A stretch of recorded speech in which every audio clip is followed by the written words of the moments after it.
Hello parents, my name is Priya. I am a counseling psychologist working for children, parents and families.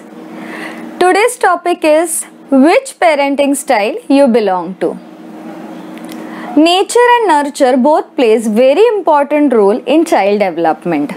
Nature means जो quality skills लेके बच्चे इनहेरिडेंटली पैदा होते हैं उसको नेचर बोलते हैं एंड नर्चर मीन्स जो एनवायरनमेंट उनके ऊपर इन्फ्लुएंस करता है और उससे बच्चों का जो लर्निंग होता है, बिहेवियर डेवलप होता है, उसको नर्चर बोलते हैं.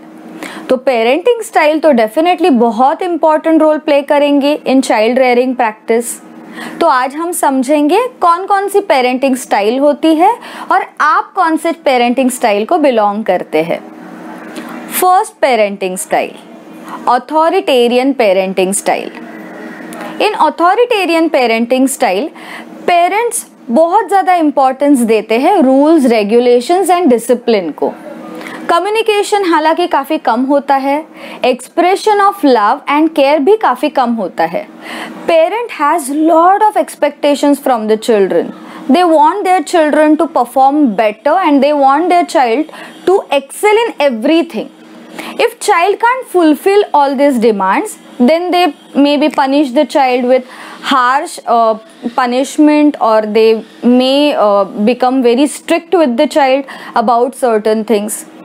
बच्चे काफ़ी ज़्यादा सफ़र करते हैं क्योंकि बच्चों को पता नहीं होता है अगर रूल्स एंड रेगुलेशंस फॉलो करने हैं तो क्यों करने, because parents are never reasonable about them. According to the point of view of the parents, what I am saying that child has to perform. Child shouldn't ask anything else. So बच्चे को खुद का opinion रखने के लिए, खुद का point of view रखने के लिए कोई भी जगह नहीं होती. तो इसका बच्चों पे क्या असर होता है? Child develops either either develop passive aggression in him or a child goes into the extremely shell. In both the ways, basically child's self-esteem gets affected, तो उसका confidence भी affect हो जाता है. अगर हम फ्यूचर की बात करें, बच्चों की फ्यूचर की बात करें, तो may be in career they are very established and successful, but in reality from inside वो कभी हैप्पी नहीं हो पाते. Their social skills, they can't develop healthy social skills. Relationships को भी उतने importance नहीं दे पाते हैं because उन्होंने कभी parents को observe ही नहीं किया उस तरीके से. And that is what all about authoritarian parenting style. Second parenting style, that is permissive parenting style. As name suggests, parents permit everything to their children. Means वहाँ पे कुछ रूल्स एंड रेगुलेशंस होते नहीं हैं, बच्चे जो भी चाहते हैं पेरेंट्स उसके लिए अग्री करते हैं. पेरेंट्स का पॉइंट ऑफ व्यू ये होता है कि they are friends, not exactly parents. इसीलिए पेरेंट्स बैलेंस ही नहीं कर पाते, बहुत ज़्यादा फ्रेंडली हो जाते हैं, बहुत ज़्यादा लीनियंट हो जाते हैं. इसीलिए वो बच्चों को सही एंड गलत की जो बीच की जो डिफरेंस है वो कभी समझा नहीं पाते हैं. तो बच्चों पे क्या असर होता है? बच्चे बहुत बार कंफ्यूजन में होते हैं कि सही क्या है, गलत क्या है. बच्चों में जो सेल्फ कंट्रोल डेवलप होना चाहिए, अगर आप कुछ भी अचीव करना चाहते हो तो आप में डिटर्मिनेशन चाहिए, सेल्फ कंट्रोल चाहिए, आपको प्रायोरिटाइज करना आना बहुत ज़रूरी होता है और ये बच्चे नहीं कर पाते हैं. तो बहुत बार रिसर्च ने ये प्रूव किया है कि एकेडमिकली बच्चे काफ़ी बार ड्रॉप आउट हो जाते हैं, करियर में सेटल नहीं हो पाते हैं एंड काफ़ी कंफ्यूज रहते हैं ये बच्चे. Third parenting style, that is neglectful parenting style or neglecting parenting style. As name suggest, ये जो पेरेंट्स होते हैं ना वो बच्चों के बारे में अवेयर ही नहीं होते. तो बच्चों को प्यार जताना, उनकी फीलिंग्स एक्सप्रेस करना, they never do all these things.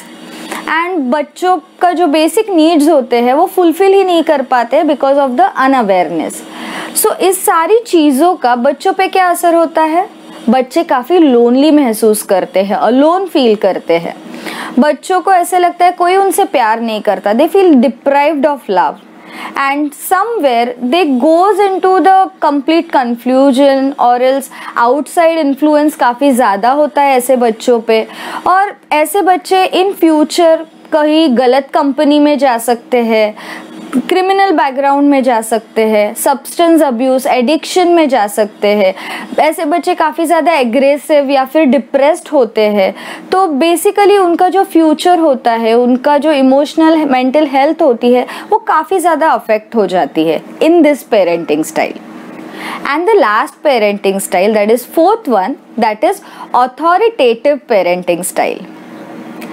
This parenting style said as a ideal parenting style, because जो parents होते हैं उनको बैलेंस करना बखूबी से आता है. ये जो पेरेंट्स रहते हैं उनको पता है उनको कब फर्म रहना है और कब lenient रहना है. ये पेरेंट्स रूल्स एंड रेगुलेशंस को इम्पोर्टेंस तो देते हैं, लेकिन बच्चों को भी इन्वॉल्व कर लेते हैं रूल्स एंड डिसिप्लिन बनाने में. तो बच्चे को काफ़ी ज़्यादा इम्पोर्टेंस फील होता है, इन्वॉल्वमेंट मिलती है, उनका सेल्फ एस्टीम काफ़ी हद तक डेवलप होता है, बिल्ड होता है. This children feels very confident because communication is very good.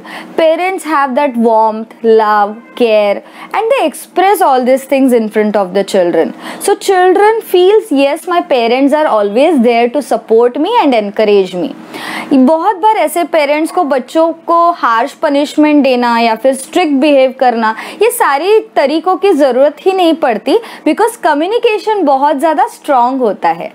And parents can balance so well that बच्चों की जो इमोशनल कनेक्टिविटी होनी चाहिए पेरेंट्स के साथ, वो भी होती है, and the behaviour is also well developed. So in future इस बच्चों पे क्या असर होता है ये हम देखेंगे.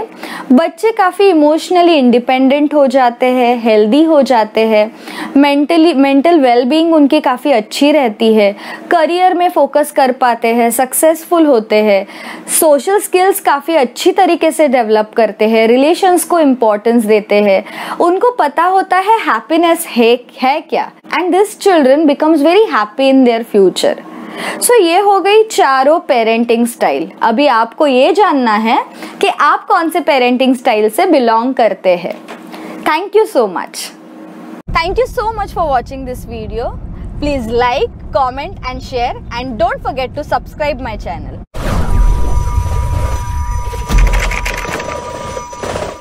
अगर आपको मेरे वीडियोस देखना अच्छा लगता है तो प्लीज कमेंट बॉक्स में आपका कमेंट लिखिए, so I can make more and more videos for you.